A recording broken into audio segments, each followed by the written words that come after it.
This is Rita, Assistant Professor of Physics from Government College for Girls, Bodiakheda, Fatehabad. In my previous videos, we have discussed the interference by division of wavefront, like in the case of biprism and Lloyd mirror. And now we will discuss the interference by the division of amplitude in this presentation. This presentation will tell you about the interference in the thin films. Thin films could be of parallel shape and they could be of wedge shape. So we will discuss them in detail.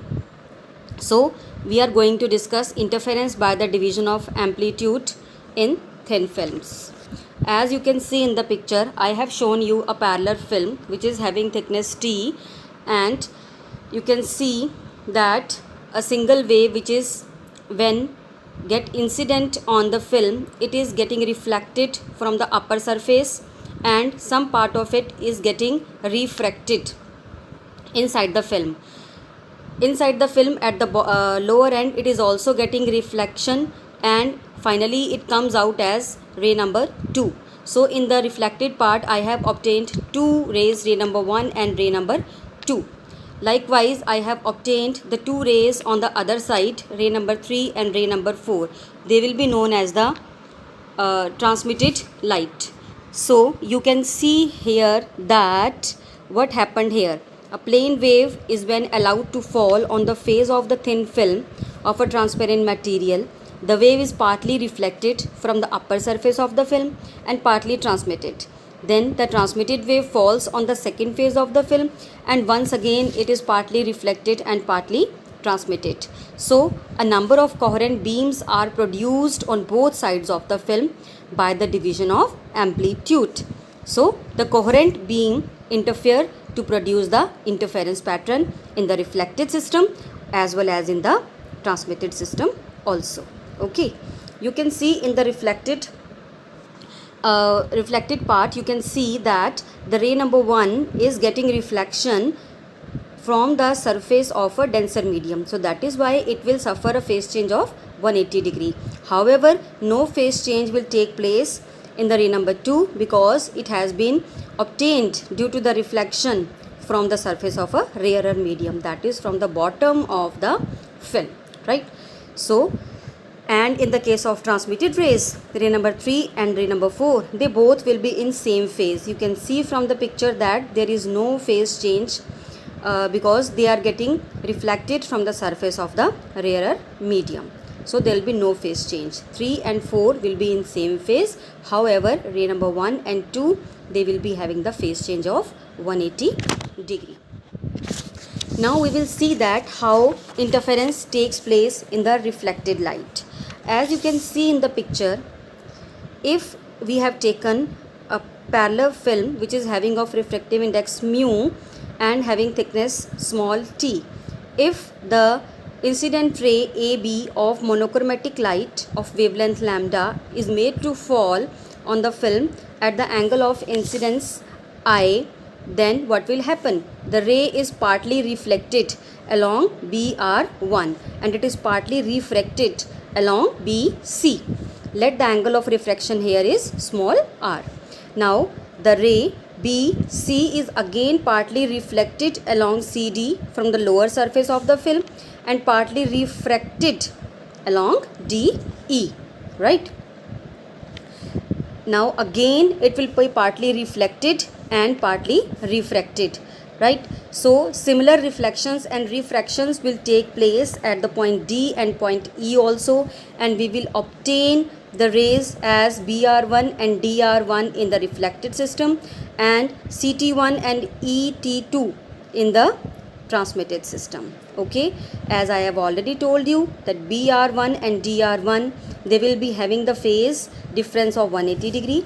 However, CT1 and ET2, they will be having the no phase difference. Okay, now we will find out the part difference. Since you know that in the interference we obtain the dark and bright fringes, but we will get a dark fringe or a bright fringe, that will be completely decided by the part difference between the two waves which are interfering with each other.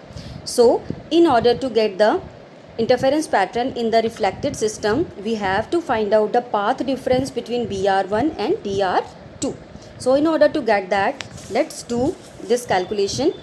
Well, you can see here I have written the path difference. You can see in the diagram that beyond n, nr1, that is from nr1 to and dr2, they are having the same path, but before that they are having some path difference, which is equals to bc plus cd in the film and bn in the air. Okay, so I can write down bc plus cd multiplied by mu, as mu is the refractive index of the film, minus bn into 1, because 1 is the refractive index of the air. Okay, now you can consider the triangles.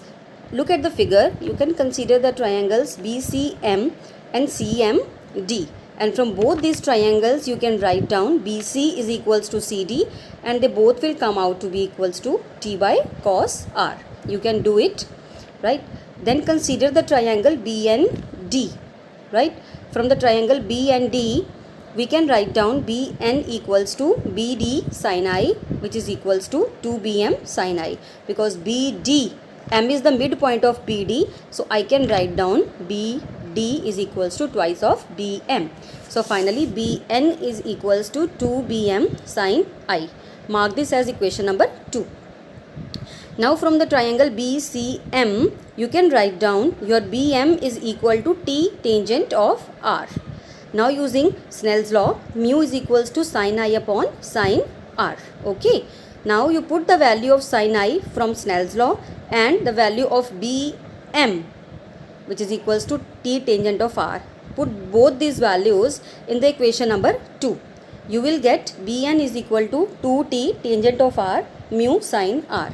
And by then solving it, you will get equation number 4, right?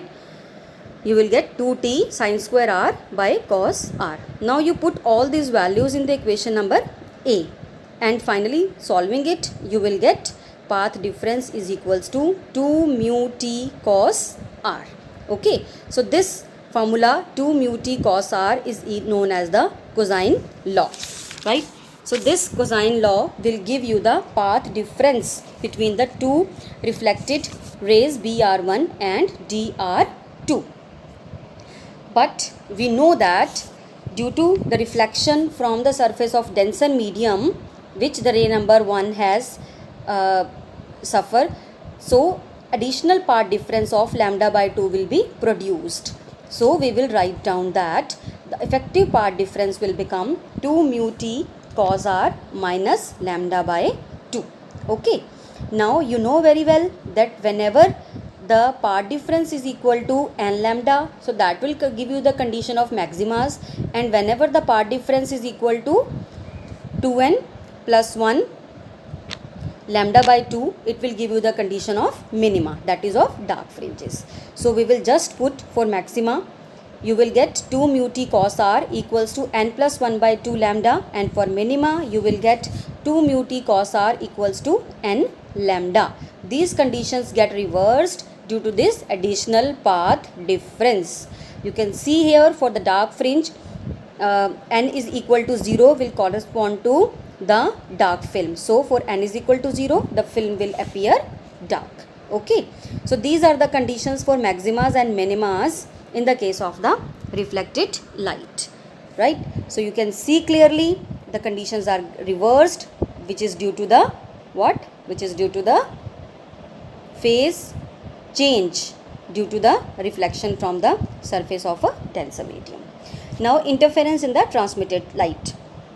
As we have obtained the two rays as CT1 and ET2 in the reflected system, and since there is no phase difference between these two, then we can simply obtain the path difference between two, and we will find out the conditions of maximas and minimas simply. Now going the same way as we have done in the reflected system, we will consider the triangles CDL and DLE, and then considering the triangle CEK, we will find out the value of CD, DE, CK, and then substituting the values, we will find out the value of path difference, which will finally come out to be 2 mu T cos R, which is again cosine law, right? Now since in the case of this there is no additional path difference, So no path difference of lambda by 2 is produced. So simply in this case, the effective path difference is 2 mu t cos r. So for maxima in the transmitted system, the condition will be 2 mu t cos r is equals to n lambda, and for minima 2 mu t cos r is equal to n plus 1 by 2 lambda, right? So you can see here for n is equal to 0, the film will appear bright.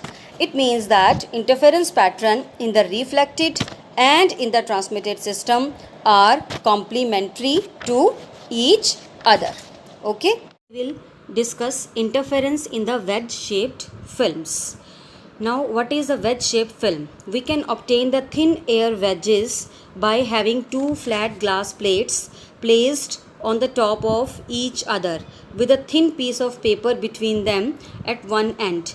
It will form an air wedge which is of variable thickness between them. As you can see here, we have obtained the air wedge of the variable thickness. So in the variable thickness air wedges, the interference will be again produced by the division of amplitude. Now we will see here that when we have obtained the air wedge having the thickness t and the alpha is the angle of the wedge, you can see the single incident ray AB, it will get reflection from the lower phase of the upper glass plate, that is from the point B, and it will be reflected, and we get the first reflected ray as BE.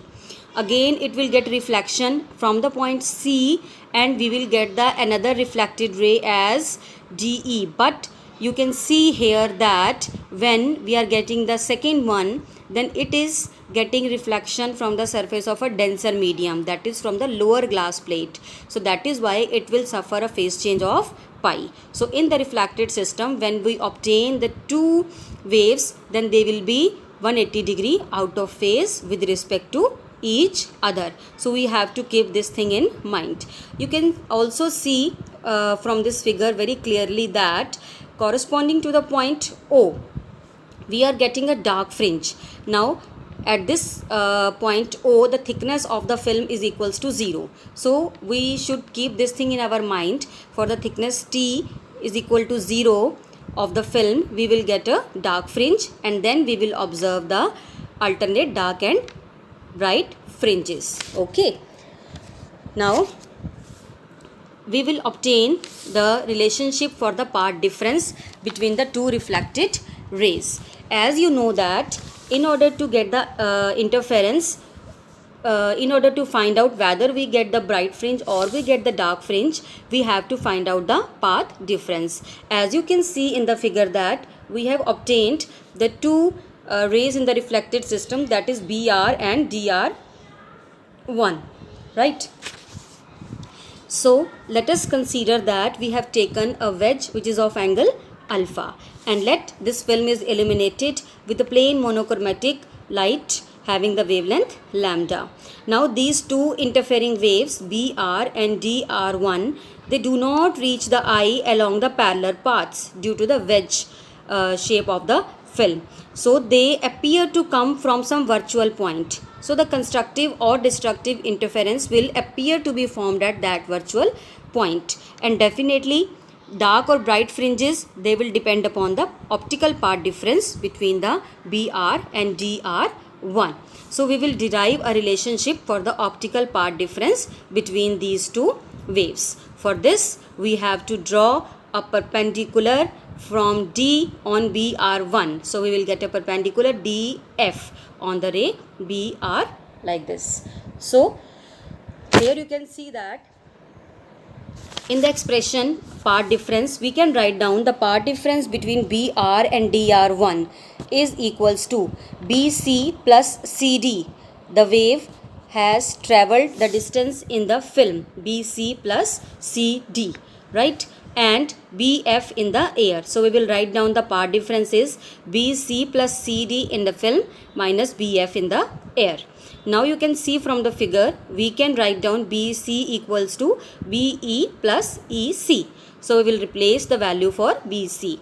Now again you can see from the figure that the distance BF covered in air is equals to BE in the film. So I can write down BF is equals to mu BE, right?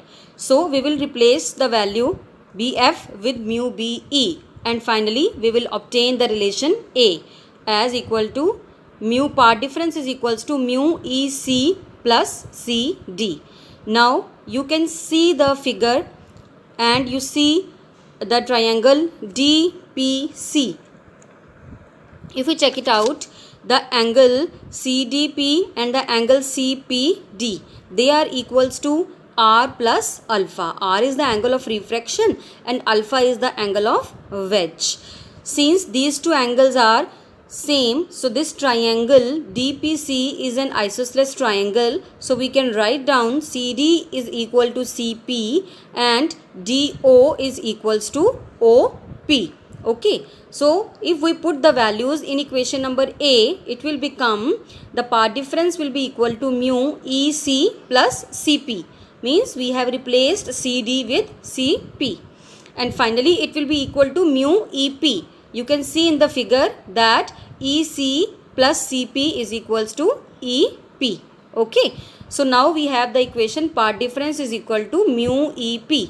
Now we have to find out the value for this EP. You can see the triangle in the figure EDP. From this triangle, you can write down that EP is equals to DP cos R plus alpha. You just substitute the value of EP in the above equation and you will get the part difference equals to mu DP cos R plus alpha. If you see the figure, then at the thickness T, DO is equals to OP. If here I consider the thickness of the film equals to T, then I can write down DO plus OP is equal to 2T, right? So this DP will be equal to 2T. So I will replace DP with 2T and I will get the equation for part difference as 2 mu T cos R plus alpha. So this is the part difference between BR and DR1.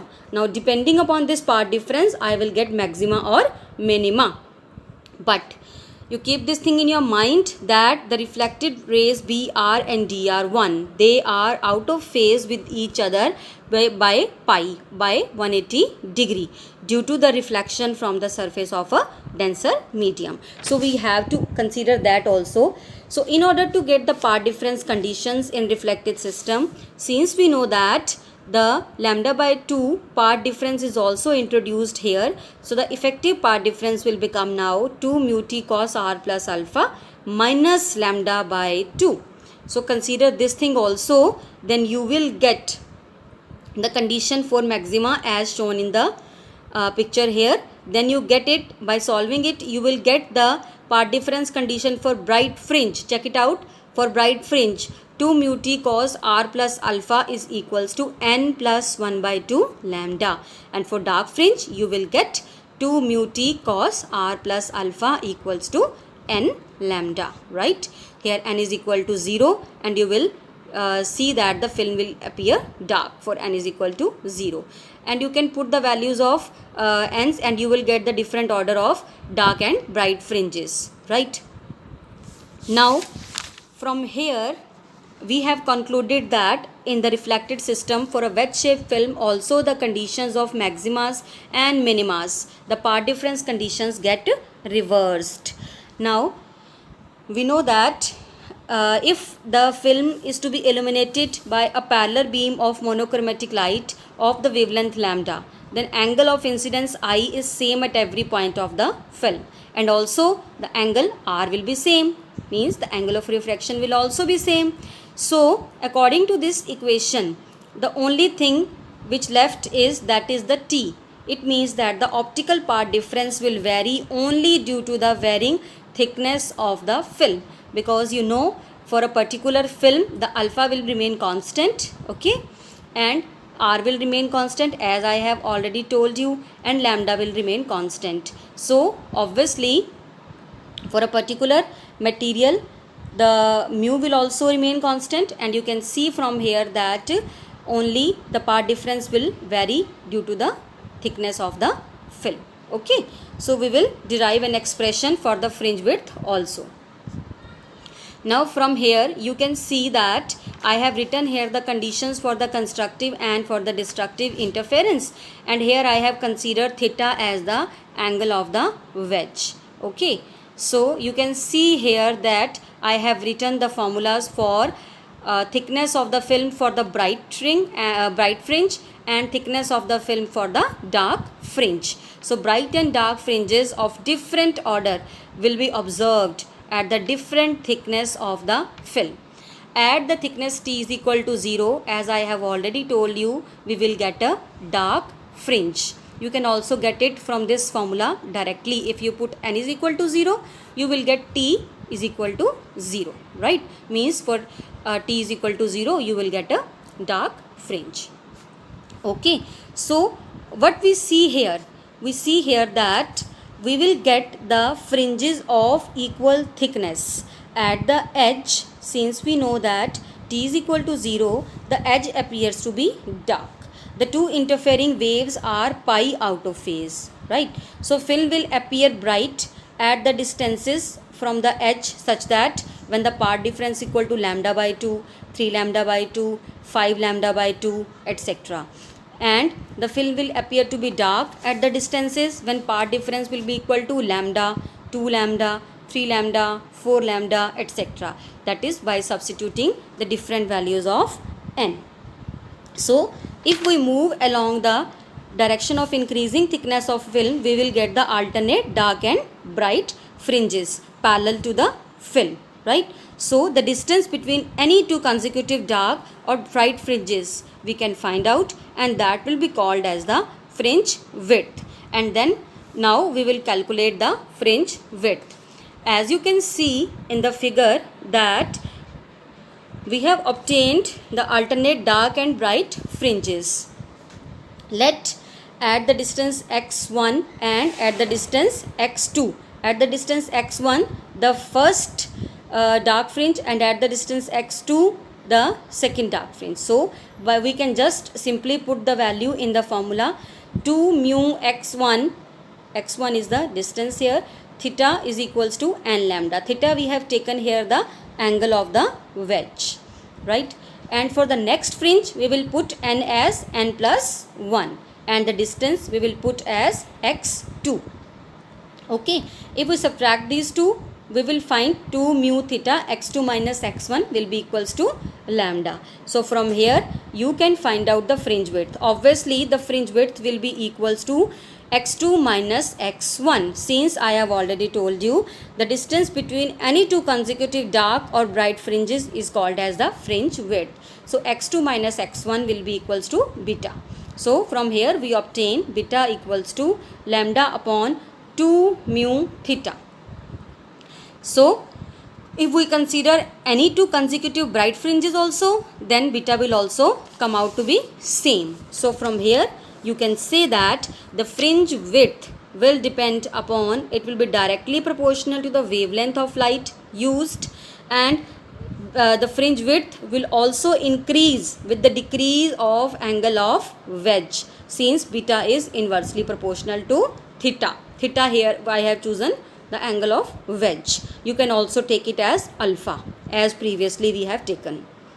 And the third factor is the fringe width is inversely proportional to the refractive index of the film. Okay. Also one thing more, the fringe width will also depend upon the angle of incidence, since if the angle of incidence increases, the angle of refraction will also increase, and consequently the fringe width will also increase, right?